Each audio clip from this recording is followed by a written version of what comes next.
Bugün uşaqlar bağçalarda hərf öyrənərkən, rəqəmləri öyrənərkən öyrənmə çətinliyi ilə üzləşirlər. Bəs öyrənmə çətinliyi nədir? Öyrənmə çətinliyi disleksiya adlanır. Bəzən biz dərinliyinə belə varmırıq ki, bizim övladlarımızda öyrənmə çətinliyi var.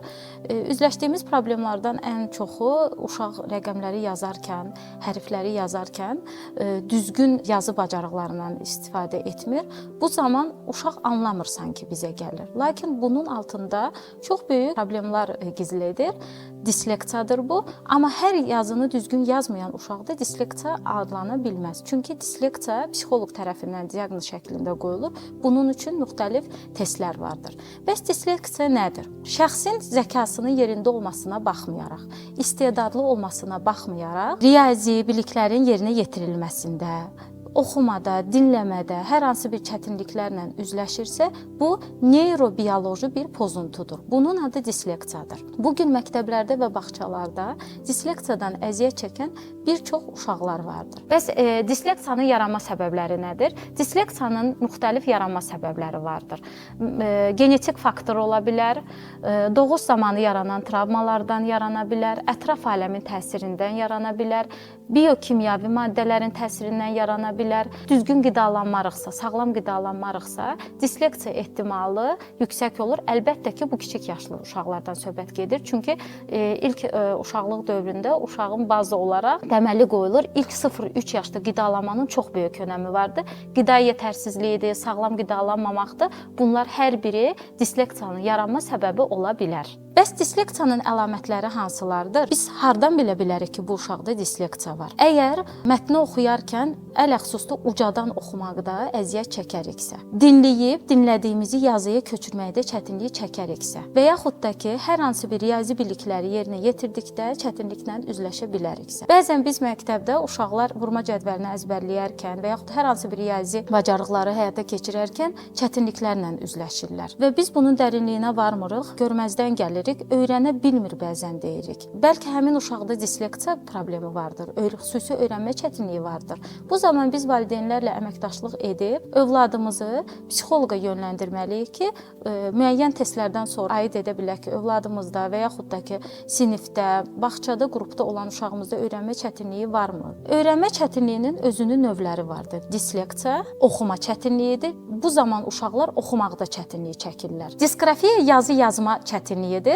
Yazı yazma çətinliyi nədir? Ələxüsusda uşaqlar imla yazarkən bu problemlər ortaya çıxır. Eşitdiklərini yazıya köçürməyə və yaxud da ki, yazılarının aydın olmaması. Diskalkuliya bu riyazi hesablama çətinliyidir. Uşaqlar hər hansı bir riyazi əməliyyatları həyata keçirərkən vurma cədvəlidir, toplama, çıxmadır, həndəsi fiqurların öyrədilməsidir. Bu zaman çətinliklərlə üzləşirlər. Dispraksiya. Dispraksiya hərəkətli çətinliyidir. Bu zaman biz hərəkət edərkən hərəkətlərimizdə sanki kimsə bizə mane olur. Dispraksiyanın özünün 3 növü vardır. Oral dispraksiya, verbal dispraksiya və motor dispraksiya. Oral dispraksiya çeynəmədə, üfləmədə, əmmədə çətinlik çəkirik. Verbal dispraksiya əsasən hər hansı bir nağılı oxuyarkən oradan xülasə çıxartmaqda çətinlik çəkirik. Danışarkən sözlərdə məntiqi ardıcıllıq olmur. Bu verbal dispraksiyadır.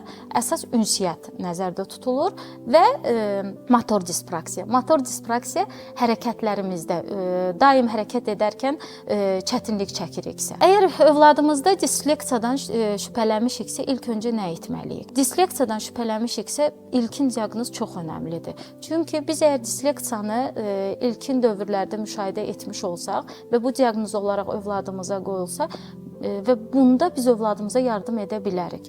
Lakin illər keçdikdən sonra uzun illər disleksiyadan əziyyət çəkən uşaqlar müəyyən problemlərlə üzləşirlər. Çünki özünə qapanma ola bilir, özünə güvən hissi aşağı düşə bilir. Mən bacarmıram, məndə alınmır, məndə bu nə üçün alınmır? Lakin biz övladımıza yardım etmiş olsaq, düzgün yönləndirmiş olsaq və bunun disleksiyadan qaynaqlandığını bilsək, artıq öyrənmədə xüsusi metodlardan istifadə edə bilərik. Bəs disleksiyanı nə zaman aşkar edə bilərik? Onun xüsusiyyətləri nədir? Əsasən disleksiyada uşaqlar, məktəbə qədər yaşlı uşaqlar 6 ilə 9 rəqəmini səhv salırlar, 3 ilə 3-ü sanki tərsinə yazırlar, amma hər 6 rəqəmini və yaxud da ki 9 rəqəmini, 3 rəqəmini səhv yazan uşaq disleksiya anlamına gəlmir. Çünki erkən dövrlərdə uşaqlar rəqəmləri öyrənərkən də güzgü effekti ilə yaza bilərlər. Bunu mütləq mütəxəssislərdən yardım istəməliyik. Valideynlərə tövsiyəm ondan ibarət olar ki, əgər övladınızda bu əlamətlərdən hər hansı biri varsa, özünüz olaraq yox, çünki biz bunlar uşaqda var və mənim övladım artıq disleksiyadır, disqrafiyadır və yaxud da ki diskalkuliyadır diaqnozunu övladımıza və yaxud da ki bağçada bir tərbiyəçi uşaq üzərindən deyə bilməz ki, bunda bu problemlərin hansı var. Mütləq mütəxəssislərə müraciət edib övladlarınıza yardım edə bilərsiniz.